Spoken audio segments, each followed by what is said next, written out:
What's going on, everybody? Welcome back to the channel. First things first, I'm sure you notice not in my truck anymore, and that's because I got rid of it. But that's all I'm going to tell you for now about that. Stay tuned because there'll be more on that later.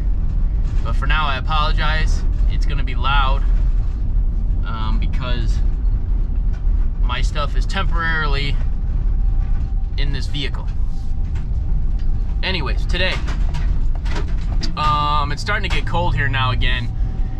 Today's the first day of fall, and I get to the point now where I don't like to start taking outside work like painting and caulking because it's just a pain. It's still early in the season, don't get me wrong, it's still September, but I mean, unless I can do it in a day or a few hours, I just don't do it because you start to battle yourself, you know? When you get up in the morning and it's, 40 degrees outside, I don't really feel like painting when it's 40 degrees outside, and I don't think the paint holds as well. It takes longer to dry, the caulk doesn't cure. So yeah, sure, it's, let's say 35 at night or 40 at night, and then it gets up to, today I think it's gonna be 66 during the day. So it's not too bad, but I don't go right away in the morning when it's that cold outside, because if I'm gonna paint outside, I want the paint to adhere well. Be able to put 2 coats on it and let the first coat dry all the way. So it's just a number of things where I still do it, but it's getting to the point now to where I'll stop booking that stuff because it's just, and then when it's cold outside in the morning, there's dew on the grass and there's dew outside and it's moist, and it's not like summertime. That's the only way I can put it. I know, don't get me wrong, painters, they paint all year long, some of them, in certain areas, and that's fine, but with me, it's like, I'm not gonna battle myself and try to, put a coat on and then go back, the next day and do it like these smaller jobs, which I have today. I just want to get it done in one day. So what I'm going to do today is I'm going to go over there. They only need the exterior side of their entry door painted. For whatever reason, they painted that gray, and then the side light is gray, and they just want to have white.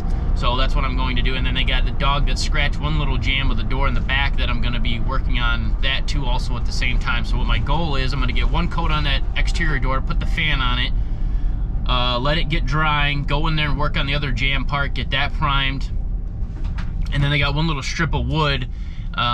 This is a repeat customer too. I did a storm door for that I had to build out, and they said they were going to paint it on their own, and of course they never painted it. So now we're back to where I'm going to paint it, and not them when I was already there. But you know what? Hey, I was already there. I said I could do this. Know they were going to do it, and now they're, I gotta charge them more money to come back and do that on top of the other part of the door they want me to paint. But I never, very, very rarely, the repeat customer, so I make an exception, but rarely do I ever do a job and let the customer get the materials. For whatever reason, I don't know why. I don't really have a reason for you guys other than I was being nice, and I told them I'll use the paint that they already have. It's a new gallon, but it's called Color Place, and I looked it up. I mean, it's carried at like Walmart. So I put in there in my estimate, in my contract, just so you know, I am not going to give you any kind of warranty at all for the paint, because I can't, because I didn't supply it. I use Sherwin-Williams Resilience a lot for exteriors, and I've had good luck with that with painting doors and trim and stuff. That's what I use. Seems to work well. I know there's other ones out there. I heard Benjamin Moore is another good one. They're Aura, or however you pronounce it. That's a good exterior paint. Haven't tried that yet. It is a little bit more expensive. But anyways, no warranty on the paint because I didn't supply the paint, and we'll see how this goes. I'm just preparing for the worst, that this stuff is going to be watery and runny, and it's going to be terrible, and that's what I'm preparing myself for. If it's not, then that'll just be a bonus, and I won't be so pissed off about it. But if not, I'm just anticipating the worst. So anyways, yeah, that's what I got going on today, and we'll see you on the job site. Okay, like I said, here's the door I'm working on. That's going to be white. That's the trim piece I never painted, and then this is also going to be white, so I'll 2 coat that, and then I'll show you guys the other repair I got to do. This is the other part I got to fix, so I'm just going to get my orbital sander on there, sand that down a little bit, prime and paint that, and then I don't have this weather stripping. Normally I carry an extra one, but I use it on another house, so I don't have this, so I just told them they're going to have to get it themselves. I gave them the option. I can run and go get it at the store, but then I got to charge you a trip charge too, and they didn't want to do that. So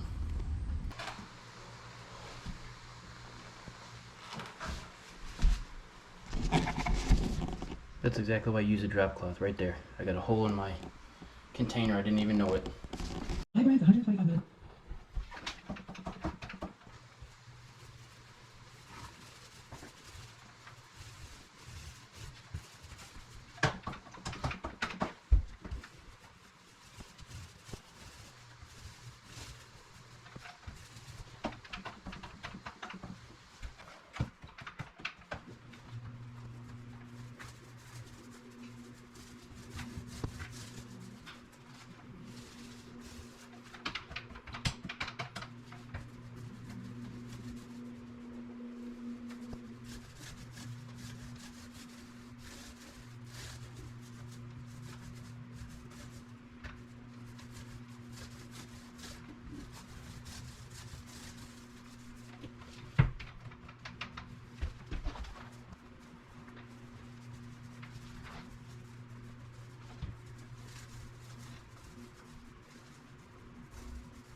Alright, we'll go to the door. Let that dry and do another coat. Okay, like I said, paint's no good. Just as I suspected, but that was 3 coats. Brushing and rolling. But not too bad.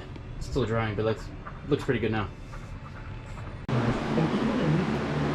Alright, same thing here. 3 coats. But it looks good. It's drying now, so. Now I'll show you guys something really quick. And why when customers say, well, I just want you to spot paint it, or I just want you to repair that little area, it never works out and it never looks good. Okay, there's my repair. Does it look okay? Yeah, but I don't think it looks good at all. I tried to talk them into painting the whole frame. See, you're gonna see that no matter what. Even if I put a piece of tape across there, you're gonna see exactly where that stops. So they didn't want to do it. I said, well, so why don't we just paint the whole frame and then it'll all be even? No, you don't need to do that. So there we go. Sometimes you gotta just let the customer decide. If that's what they want, that's what they want. Alright, so that's that with that job. I'm all done. It took me, what time is it? So, a little less than 3 hours. And I was done, so not too bad. That last little part that I showed you guys, sometimes you can't convince the customer to do it a different way. I explained to them how it was gonna look, and they said, no, just do that. And I said, okay, no problem. So I went and did it. And then in the end, they're like, oh, no, that looks fine to me. I'm like, I don't know, it looks okay. Obviously, it doesn't look horrible. I fixed what needed to be fixed, but still ain't the best. But sometimes when you're doing things, and like I try to give the best possible quality I can, but sometimes you just can't do that because the customer doesn't allow you to, you know? Obviously, I want my name to be known that I'm high quality and I do good work. They were happy with it, so it's beside the point. But you know, is that the best quality? No, it's not. But is that what the customer wanted? Yes. They didn't want me to paint the whole frame, so I try to give the best you know, quality and workmanship that I can give with what the customer wants to pay. Now don't get me wrong, if there's just flat out cheap customers, I don't even waste my time, because your time is very valuable and I want to make things as right as possible. But anyways, in the end, they're like, oh gosh, it looks beautiful, we love it. And it is what it is. And sometimes when you're doing these handyman tasks, all people want is a repair. They don't want a full, you know, frame painting, and you just say, okay, well, this is what I can do and this is what it's gonna look like, and some people are okay with it. So that's it for that job. I'm done for the day, so that's good. I'm gonna go home and do some work at home now. There's always, no matter what time you end your day, every day there's something to be done at home. But it's okay. I got a wife and 2 little kids at home, so they're always excited when I walk through the door. So always a good end to my day. And actually, I might go back because it's still pretty early. And my daughter, I got this swing set and it needed some repair, so I've slowly been working on it. I put a couple of hours in the other day. I'm gonna go home and maybe see if I can put like 3 hours in there. But you know, my daughter, she wants to help me, so that I don't tell her no. I mean, if this girl wants to help me, you know, repair her own swing set, I let her, but it just takes more time. We gotta try to teach her how to lift the board and teach her how to, you know, hold this or hold that, but it's fun because she's learning how to do something. Anyways, I'm just rambling on, but anyways, that's the end of the day today, guys. Nothing too crazy. I got some more things in the works. It's just slow going, but like this here, this is something that I'm gonna put out there on YouTube for everybody. Just not yet, but it's coming. Anyways, guys, give me a thumbs up, subscribe to my channel, hit that bell for notifications, and drop a comment in the comment section below, and we'll see you on the next video.